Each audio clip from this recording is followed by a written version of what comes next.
You know, God has really blessed me, and the elders here know that blessing, and that blessing comes from Mary.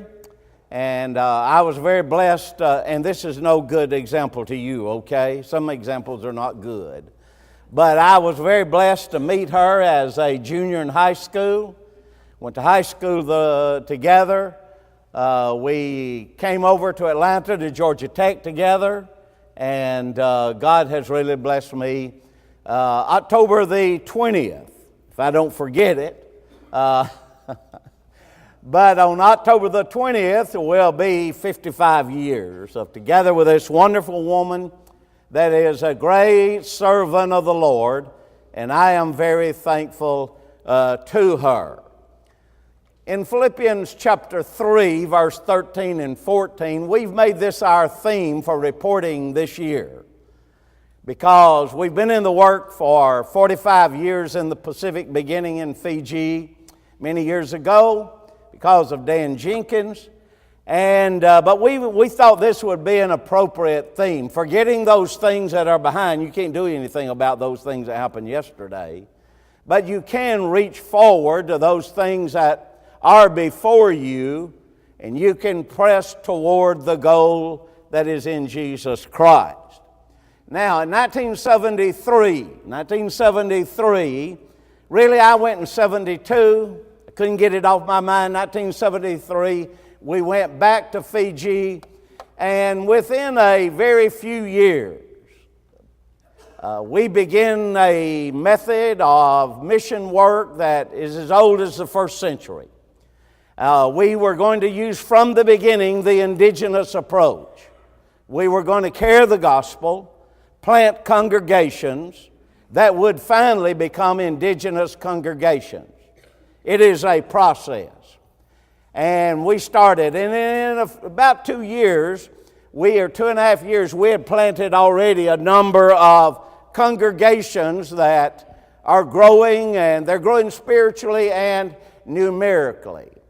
And then one day I said to Mary, do you realize, sweetheart, that between Honolulu and Indonesia and the Philippines, New Zealand and Australia down under, way down under, and all the way to Japan, we're the only missionary family.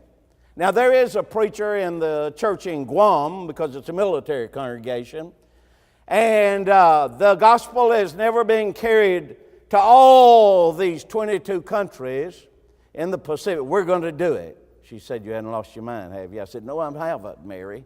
We're going to do it with God's help. We're going to carry the gospel. We're going to sow the seed, and we're going to duplicate what we have done in the Fiji Islands. And so we begin to see the opportunity. It only took me about 2 years to see that opportunity that is in the Pacific Islands. And then we began to pray about it. I'd already started praying about it. Mary and I began every day, we would begin the day with a part of our prayer life being carrying the gospel to every country in the Pacific with God's help, and we knew that it would be with the help of others as well. And then we started to plan. I knew that it had worked in Fiji. I knew that we sow the seed, we plant the church, and from day one we began to talk about you need to reproduce yourself, govern yourselves, and support yourselves. And we knew that that would work, so we began to really think seriously, because we're going to take on an undertaking that had never been taken before in the largest area of the world God has created. And so we began to plan for that. And then we started to prepare ourselves. Mary and I began to talk to the children and say that this will require Dad being gone and then us all being gone at times outside of Fiji. But the children said, this is our home, Mama. We don't want to leave our home. Well, you can understand children.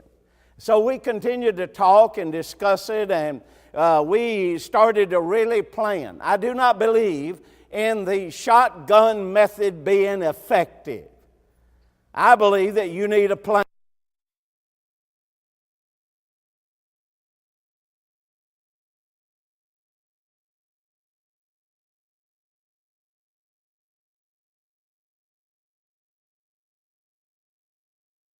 in Atlanta. They said, let me get back with the other elders while I'm here. And so he got back to the other elders. They said, Johnny, turn him loose. Not Johnny Davis, Johnny Maynard. So they said, turn him loose with it. He's going to do it. And so John said, you got the green light. But I want to ask you one question. And he said, here's the question. You've heard it. Do you know how to eat an elephant? I said, Johnny, I'm a Crimson Tide. Those elephants come out of that tunnel every Saturday afternoon. And I know how to eat an elephant one bite at a time. I won't be trying to eat the entire elephant all at one time. I'll do it one bite at a time. And we'll get this job done with God's help. And also I'll tell you about others as well.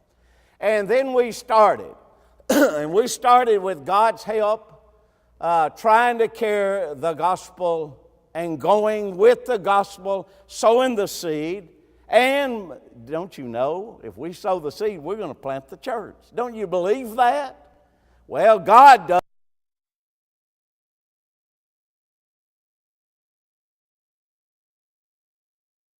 It was a great undertaking. Largest area of the world God has created. It is made up of 22 countries, and it is made up of 30,000 islands. At that time, about 5.5 million people. Today, it exceeds that, but we started. We knew that God was on our side, and that with God's help, if we planned it well and did not bite off more than we could eat at a time, we get this job done. It would demand perseverance. It would demand a lot of intestinal fortitude. It just really demanded a lot to get the job done.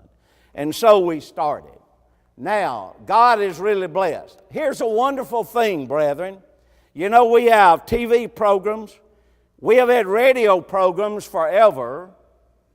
And some of you may know about the more recent development Brother Randy English does in that area. But we had them long ago, and they're still going on.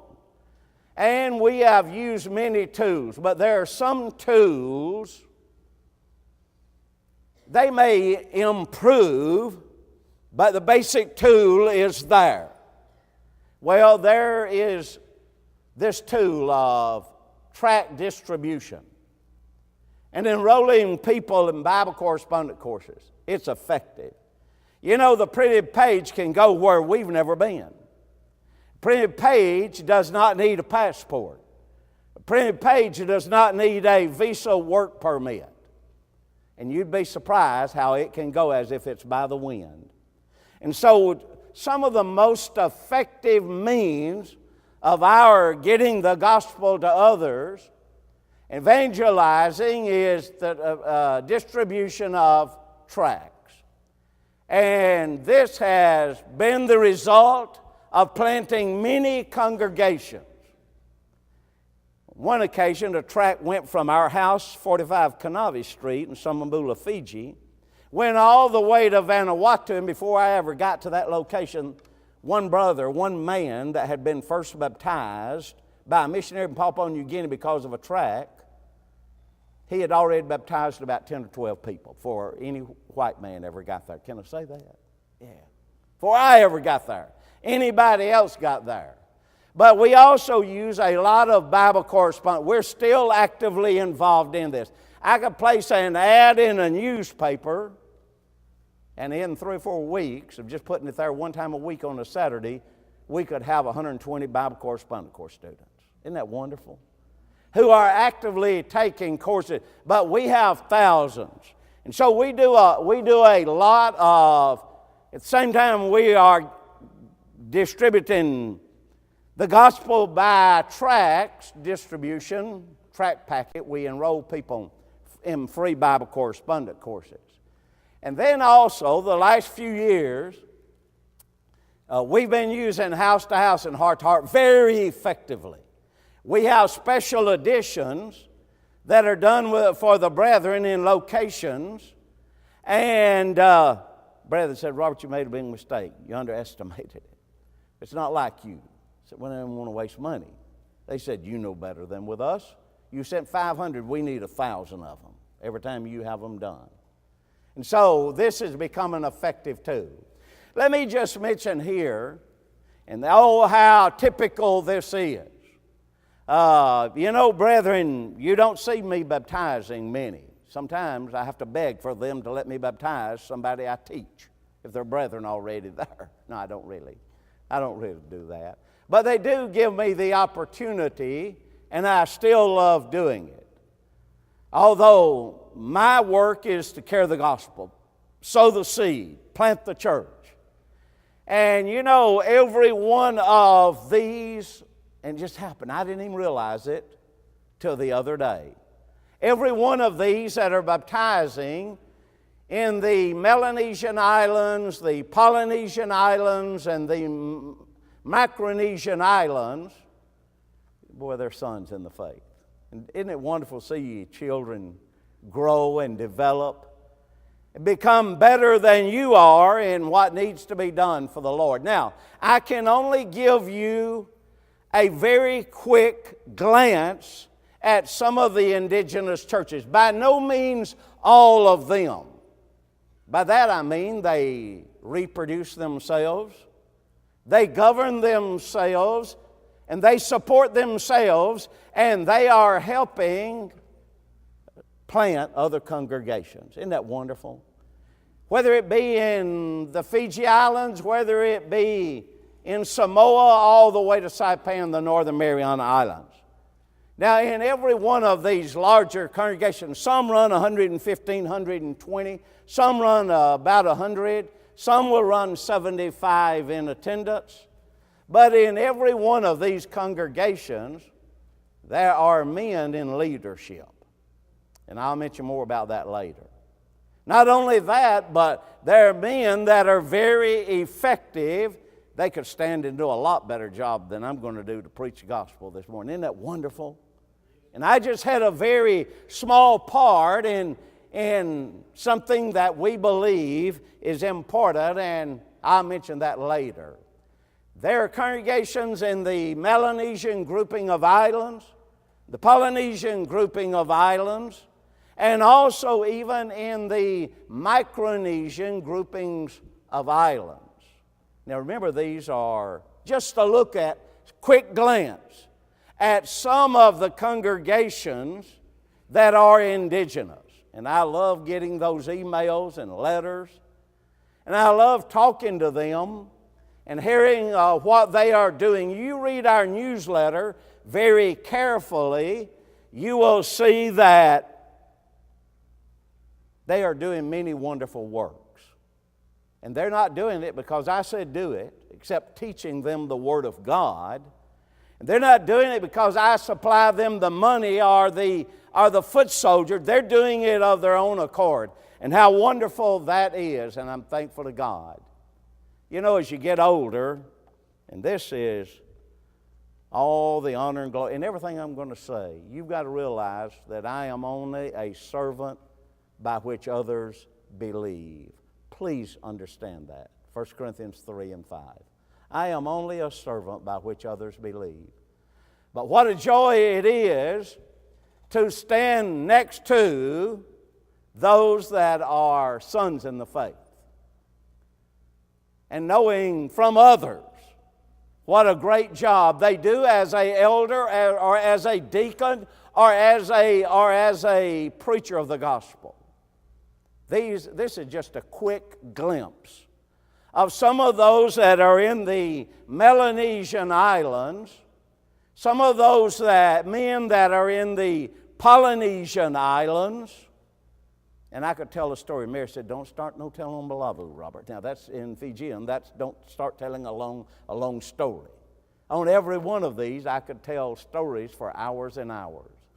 Maybe someday I'm going to be able to come and just tell on Balavu some. Just tell stories and take questions, and that's all I'll do. Maybe God will bless me with that opportunity here at Palm Beach Lakes. Again, not only in the Melanesian Islands, Polynesian Islands, and depending upon, brethren, the Depending on the size of the congregation, there might be 2 men preaching in the smaller, maybe 3 men. In the medium to larger congregations, there will be 6, 7, 8, 10 men. None of them are on support. They support themselves as preachers of the gospel. And when the church gets big enough, and if they want someone to be a full-time preacher, the others will say, we thought we were all full-time for the Lord. And I do love it. I do love it. These men are some of the ones in the Micronesian islands. Now, if you, in reading our newsletter, let me go ahead and say now, can I go ahead and say it now? That if you do not get our newsletter, don't ask me to do it digitally. That's just another work. And if we send it to you digitally, you're going to get it on the computer and you're going to have to glare at that computer or print it off. Why not just let us send it? If you don't get our newsletter, now's your opportunity. I'm going to say, and I haven't even asked her, Jim Pack, will you take their request, please? Just give your name and address with a zip code, and we will make sure you have the newsletter. Now, if you'll read the newsletter carefully, you'll see special projects. You know, a while back, we were running very low on tracts. We usually keep thousands upon thousands upon thousands. And we were down to the last few tracts of all the tracts we offer, which is about 12, 15 titles. We've written them through the years ourselves. They are very appropriate for the Pacific Islands. Then we do a lot of shipping of materials. And we print songbooks in the Fijian language, the Tongan language, the Samoan language, the Marshallese language, and the Kiribati language. And this is the 4th time we've printed the Fijian songbook.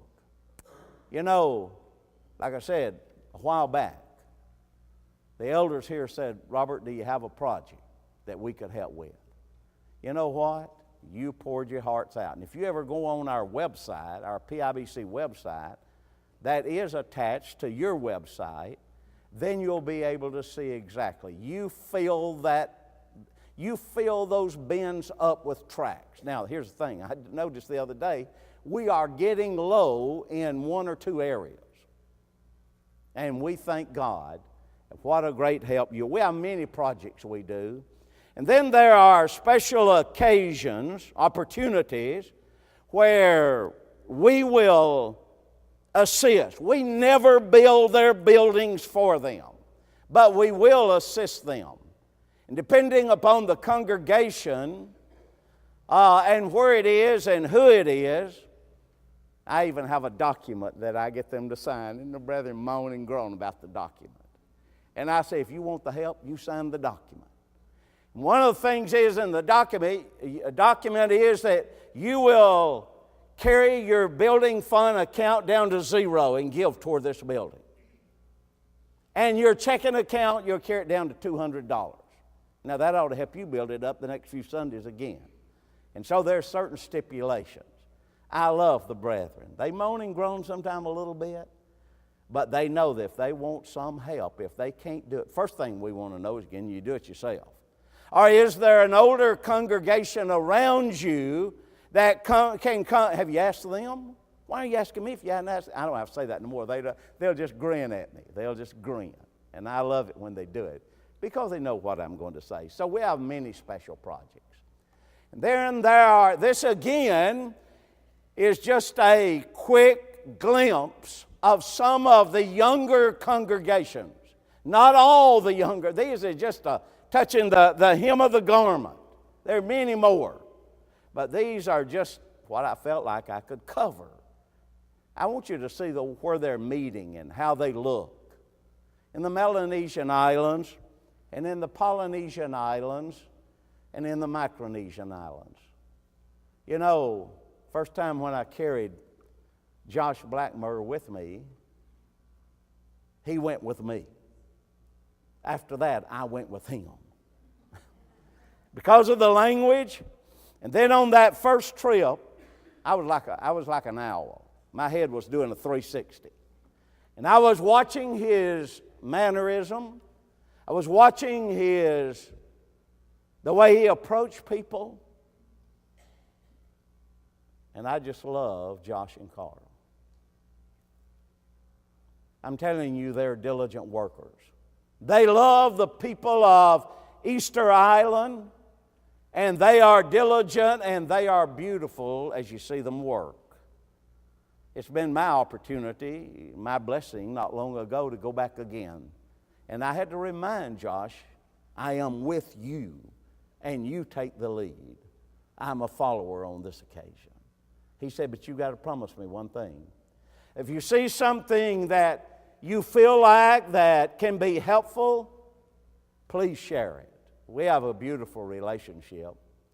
You know, I also must mention the church building up on the left-hand side. They had not finished this building. They poured the concrete floor. It sat there for about 2 years. And then they built some of the walls, columns. Then they sit there for about another 2 years. Then they put the roof on it. And now they even have walls on it and a door. I don't know how many years they've been working on this building. I'm going to let them work on it. Because they want to, and they're able to do it in their own time.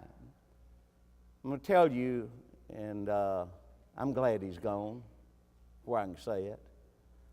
Josh is just a kind and loving and a very wise young man for his age, and a diligent worker in the kingdom of God.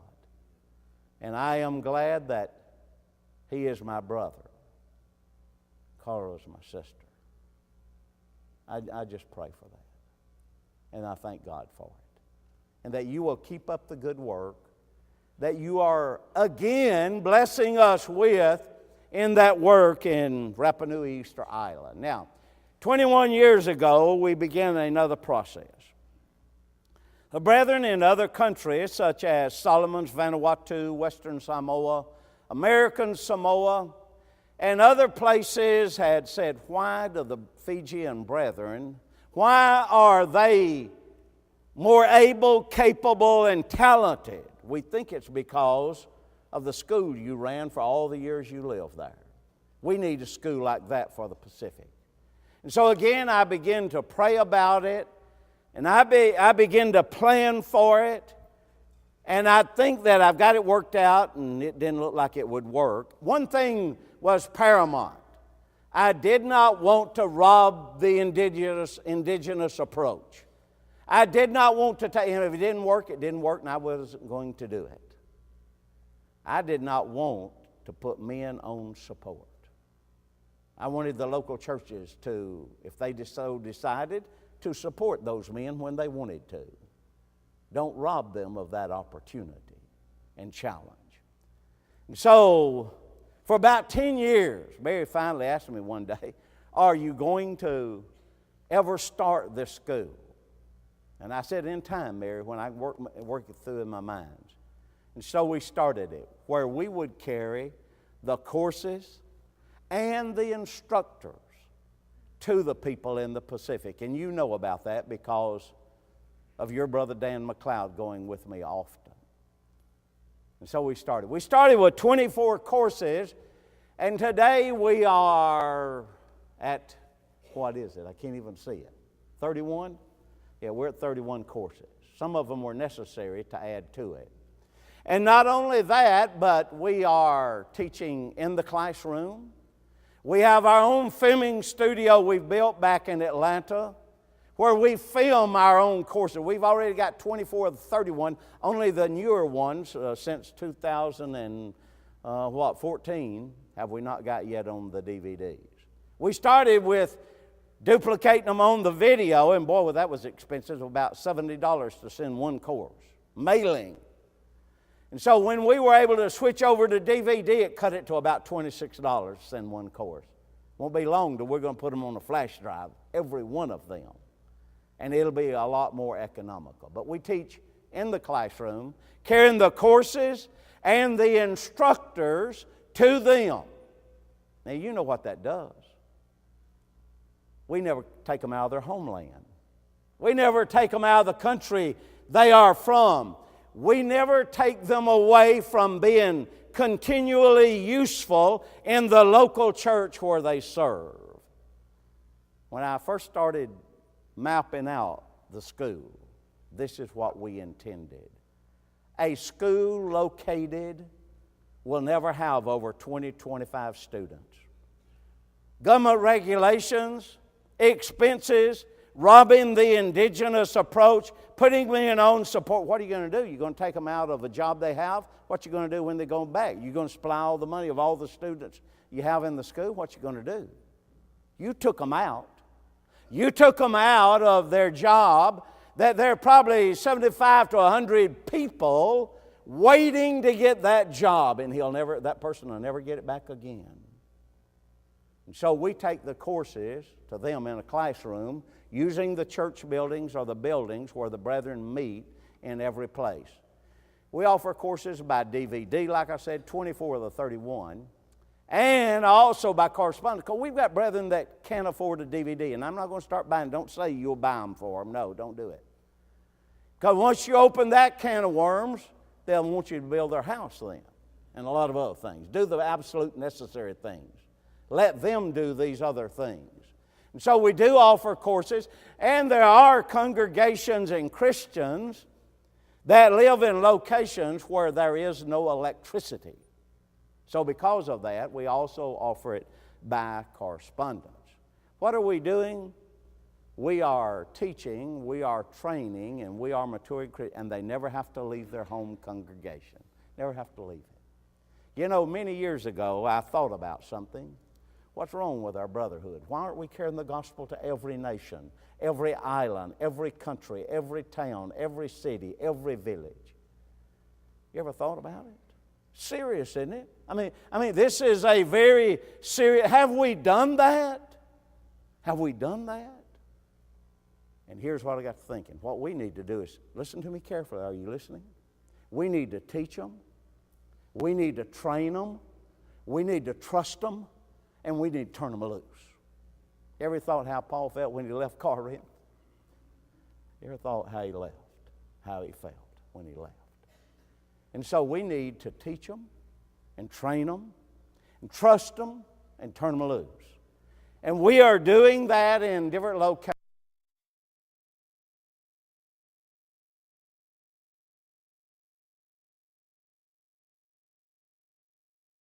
Teach, train, edify, and equip. Every time the calendar turns 12 months, we will teach over 550 Christians in the area of teaching and training and equipping, edifying and equipping. Isn't that amazing? Isn't that amazing? If we had started a located school, built a campus and maintained that campus, and done all of that, we'd have never had over 20 or 25 students in the school. We know the regulations of governments in the Pacific. And we know the cost. And we know how it could be very detrimental to the spiritual and numerical growth. We are very thankful that we run usually 25 or 30 or even more instructors. And your brother Dan McLeod is one of those faithful, continuous instructors. He is a close friend, and you would know that from my writings in the newsletter. And I will not say much more about that. We just have a wonderful relationship together. He does a wonderful, beautiful job in relating culturally, customs, and in every way to the local people. And always a servant of the Lord. Always a servant of the Lord. Always wanting to do more. Now listen to this. Every month, we've got people that are graduating. And you know, sometimes I want it to be bigger and more. I'm never satisfied, never satisfied. I want it to be bigger and more because I know more people are reaching the end result. And here's what these Pacific Islanders tell me. Robert, you need to remember that it's more important that we have it here than a piece of paper. Does that make sense? Yeah, it does. They're able to do it. We're able to teach them, train them, trust them, and then turn them loose to do God's work. And we're thankful to God that we can. Men that, what are we doing in Pacific Islands Bible College? We're training men to be teachers and preachers. We're training men to become elders, and elders are being appointed in churches. And that's now nearly a continual process. Now, between each one can be some time, but it's something that PIBC has contributed toward because we have a course on church leadership and elders and deacons.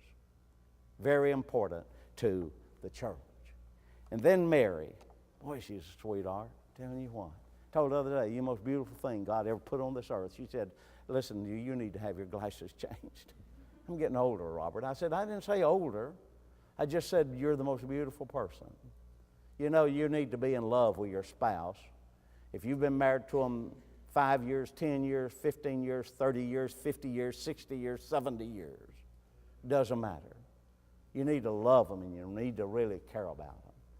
She's a diligent worker, and I love it when she's not with me. It's a little bit harder when she is. And you know, for 33 years, she had no limitations. And because of Maria's health being so, it is really bad. Marie's health is really bad. Mary's not able to go with me at this time. She always desires to go and wants to go. When I'm about to leave, I have to be careful what I say and so forth. But for 33 years, she started training. All the days going back to Fiji, our first workshop, Dan, she taught the women that first workshop. Dan and Ronald Coleman came up New Zealand. And the other day, I think it's been a month ago, it just seemed like yesterday, I started counting, these are just Bible school teachers, and that she had taught and trained them as Bible school teachers and teachers that could teach other women. I stopped counting at 65. I said, I'm tired. There's no use going on.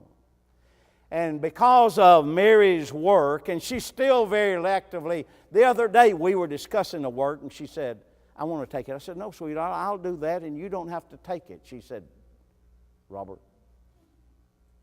I want it. And then she began this dissertation about why I ought to give it to her. Man, it was like she was up in the podium, behind the podium, and she got on a preaching with me, and she took off, and I said, man, she must have been eating white chocolate or drinking Cokes with sugar in it. What's going on? And I was going to take it. I said, no, you can have it. Here it is. Will you stop talking? But she is still a very diligent servant of the Lord. These are just a glimpse of, I can only cover so much in a presentation. But now, there are grandmothers, mothers, granddaughters that have come a result of her work. You know, if we work toward others, edifying, equipping, training them, there will never be an end to the work we do. What we do for God in those areas, whether it be at Palm Beach Lakes or whether it be in the Pacific, it will never end. Now, what are the challenges ahead? Populations are increasing. The island brethren believe in repopulating the earth and obeying the first command of Genesis. And I said, do you not know about birth control? To the men one day in a class on the Christian home, they said, yes, we do. Our fathers taught us to plant children like coconut trees, and we plant coconut trees a lot. I said, well, okay, go to it. I ain't got no more about that. That's enough about that. But not only that, but there is also always a increasing in the population of the Pacific.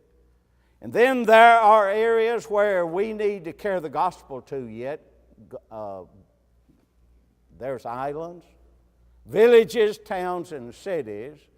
And there are more of them that we need to plant the church on. And then there is the continual process of teaching them, training them, trusting them, and turning them loose. And so these are the challenges before us.